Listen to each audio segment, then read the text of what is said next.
अगर भगवान भूत अधिपति भगवान शंकर का स्मरण कर कर, पंचाक्षर मंत्र का स्मरण कर कर अगर आप पूजन में बैठ रहे हैं, लक्ष्मी पूजन कर रहे हैं, तो ये पक्का है अगर हमसे कुछ त्रुटि हो भी गई तो भगवान भोलेनाथ उसको क्षमा कर देंगे। और माता से निवेदन करना, हे लक्ष्मी मैया, हे वैभव लक्ष्मी, हे माता अष्टलक्ष्मी, हे माँ संतान लक्ष्मी, धान्य लक्ष्मी, वैभव लक्ष्मी, प्रतिष्ठा लक्ष्मी, यश लक्ष्मी, कीर्ति लक्ष्मी, आरोग्य लक्ष्मी, संतान लक्ष्मी, हे माँ ऐसी कृपा करिए, आप हमारे घर से रुष्ट होकर ना जाइएगा। ये घर, ये परिवार, ये सब आपका है, सब आपका, ये किसी दूसरे का नहीं। माँ पूजन करते समय माता लक्ष्मी से जरूर कहें, माँ 4 साल हो गए, 2 साल हो गए, ये 2 वर्ष जो ये कोरोना महामारी में गए हैं, ये वर्ष जो बेकार निकल गए हैं, माँ हो सकता है आप हमसे रुष्ट हो गई हो, पर आज क्षमा मांगकर अपने घर में आप प्रवेश करिए। माँ आइए हमारे घर में, आप पधारिए। माँ महाराज कितना सुंदर संवाद है। एक साहूकार की बेटी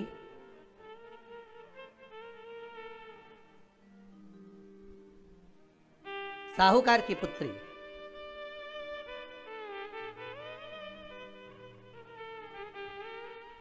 पीपल के वृक्ष के नीचे, बेलपत्री के वृक्ष के नीचे, आंवले के वृक्ष के नीचे प्रत्येक अमावस्या को दीप लगाने जाती थी। उसका नियम था।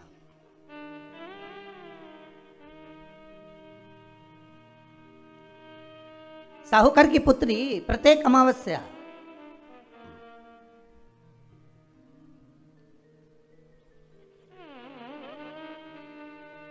तीन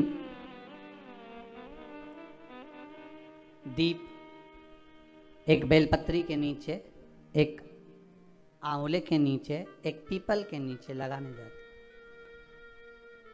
महाराज आज नारायण ने कृपा कर दी, और क्या कृपा करी कि आज सरस्वती, पार्वती और लक्ष्मी तीनों इन वृक्षों के नीचे जाकर विराजमान हो गए। पार्वती मैया तो पहले से ही बेलपत्री के नीचे है,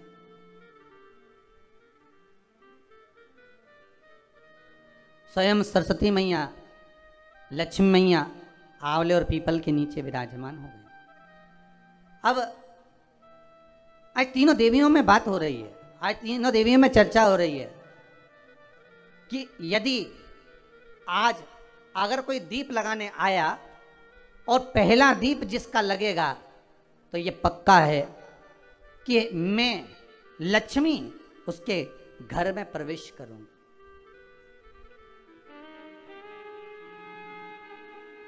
सरस्वती जी बोली, जो पहले बार दीप लगाने के लिए प्रथम में आएगा मैं उससे अपनी सहेली बना लूंगी, उसको अपनी मित्र बना लूंगी।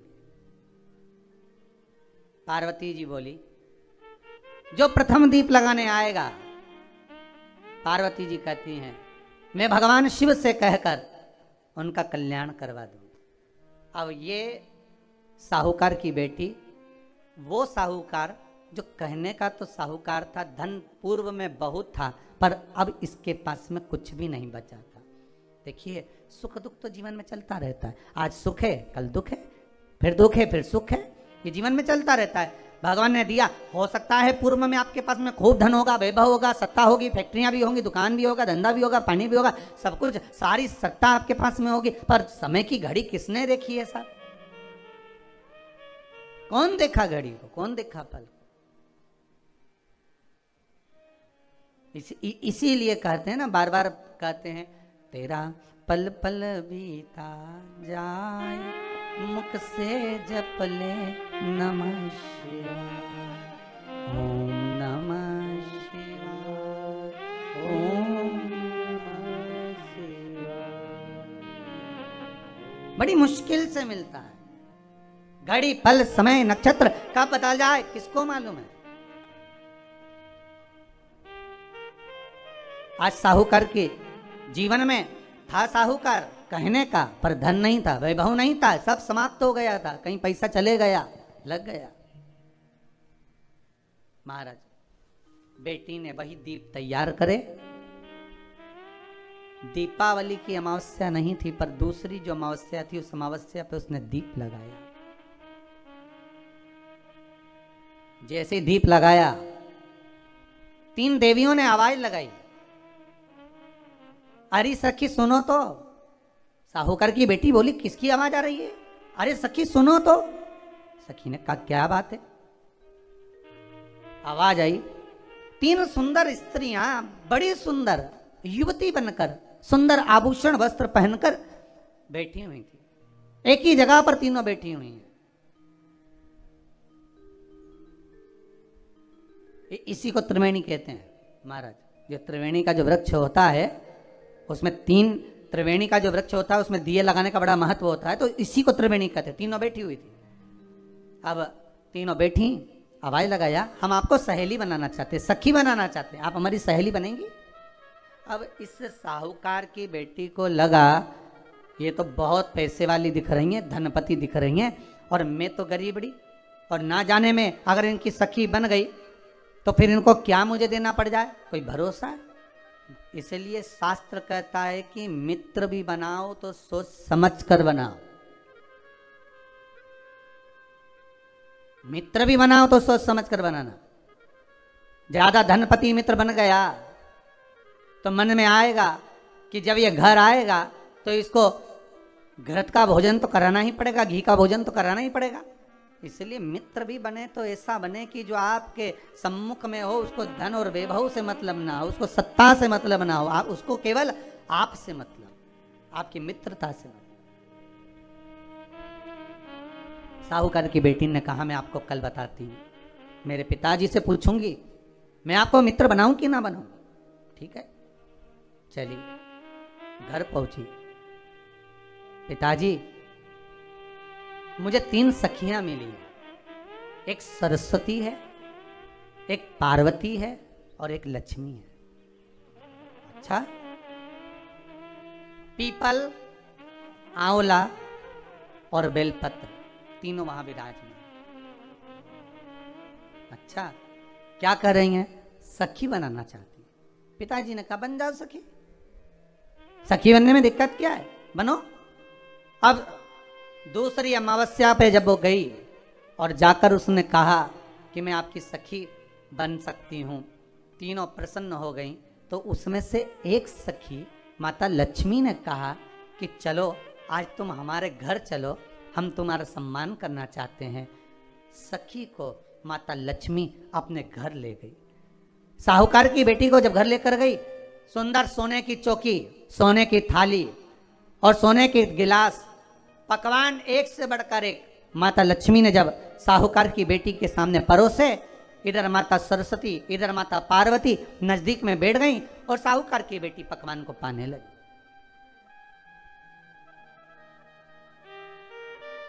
साहूकार की बेटी पकवानों को पा रही है, भोजन ग्रहण कर रही है। अब भोजन करने के बाद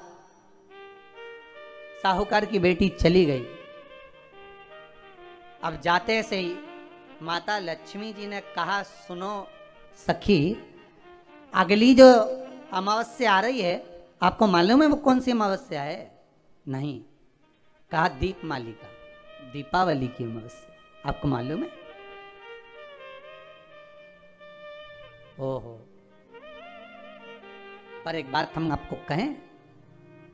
लक्ष्मी जी बोली, एक बात हम आपको कहें। हाँ बोलिए। हम चाहते हैं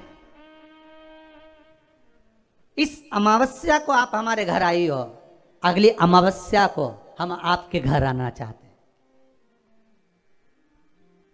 क्या आप हमें बुलाएंगी? सखी ने कहा, साहूकार की बेटी बोली, अगर आपका मन है आने का तो आप आओ, मना नहीं है। साहूकार की बेटी हूं मैं। लक्ष्मी जी ने मन में सोचा, ठीक है, तैयारी करो। आज साहूकार की बेटी घर पहुंची तो पिताजी ने पूछा, बेटी आज बहुत देर हो गई तुझे आने में, कहाँ रह गई थी तू, कहाँ रह गई तू? बेटी कहती है, 3 सखियों के घर गई थी, आने में देरी हो गई, पर मेरी सहेली माता लक्ष्मी जी कह रही हैं कि अमावस्या के दिन मैं तुम्हारे घर में आऊंगी। तो पिताजी ने कहा उसमें क्या दिक्कत है, तैयारी करो। तो पिताजी घर में अपने खाने के लिए तो कुछ नहीं, तो माता लक्ष्मी को क्या खिलाएंगे। कई लोग कहते हैं कि दीपावली पे ना तो हमारे यहाँ घी है, ना हमारे यहाँ तेल है, ना हमारे यहाँ कपास है, ना हमारे यहाँ पर मिठाई बन रही है, ना हमारे यहाँ अच्छे वस्त्र हैं, हम क्या पहने माता लक्ष्मी को रिझाने के लिए। परशु महापुराण की कथा कहती है अगर आपका भरोसा, आपका विश्वास, आपकी दृढ़ता परमात्मा के चरणों में लगी है तो परमात्मा लक्ष्मी पूजन की व्यवस्था भी वही कर कर देगा कि लक्ष्मी जी का सम्मान कैसे करना, आदर कैसे करना है। घर में बच्चों का विवाह होता है, टेंशन आपको होता है, परमात्मा पर छोड़ दो, भगवान विवाह कराने वाला होगा, भगवान पाणिग्रहण संस्कार कराएगा, भगवान व्यवस्था करेगा, क्योंकि जन्म उसी ने दिया है तो मृत्यु भी वही देता है, जन्म उसी ने दिया है तो पाणिग्रहण संस्कार भी वही करा देता है। क्यों सोचना। साहूकार ने कहा बेटी तो इतनी जल्दी हिम्मत हार गई कि तेरे घर में कुछ नहीं है। गाय का गोबर ला, लीपन कर, घर को पोंछ, कचरा उठाकर बाहर फेंकिया। पिताजी घर में तो कचरा भी नहीं है कि जिसका प्रयोग करा जाए, कचरा उठाकर बाहर फेंकिया। चौक पूर, पिताजी चौक पूरने के लिए तो मेरे पास में कुछ है ही नहीं, जो दीवार पर पोत रही है वही मिट्टी को पोत दे, चौक पूर। उनके घर गई थी, सोने की चौकी पर सुंदर आनंदमय भाव से बिठाया है मुझे, सुंदर सोने की थाली में भोजन कराया है मुझे, अब मैं क्या दूं। पिताजी कहते हैं अगर लक्ष्मी आपकी सहेली अगर आ रही है, बड़ी धनपति है, तो व्यवस्था भी वही करेगी। अब लक्ष्मी तो जाने की तैयारी में, सरस्वती उनके साथ जाने की तैयारी में, पर माता पार्वती नहीं गई। माता पार्वती ने कहा आज मैं नहीं जाऊंगी। क्यों? आज मुझे अमावस्या का दिन है ना, इसलिए बेलपत्री के पेड़ के नीचे मुझे रहना पड़ेगा। तो माता पार्वती बेलपत्र के पेड़ के नीचे रुक गई। अब ये दोनों जाने के लिए तैयारी करी, लक्ष्मी और सरस्वती जाने लगी, साथ में उन्होंने गणेश जी को ले लिया, रिद्धि सिद्धि को ले लिया और साहूकार के यहाँ जा रही हैं। जैसे साहूकार के यहाँ जा रही थी, इतनी देर में माता पार्वती को लगा कि इसके पास में जिमाने के लिए, रखने के लिए कुछ नहीं है। माता पार्वती ने एक चील का रूप लिया और उड़ती हुई एक राजकुमारी के हार को, रतन जड़ित हार को लेकर माँ पार्वती गई और साहूकार के घर में उस फेंक दिया। साहूकार के दरवाजे पर जैसे फेंका, बेटी ने झाड़ू लगाते समय देखा कि कचरा, ये हार कहां से आ गया। पिताजी को दिखाया, अल्लाह मैं जाऊं, और साहूकार लेकर गया हार को। जो सेठ को दिखाया, महाराज ये हार तो करोड़ों का है, कोई साधारण नहीं।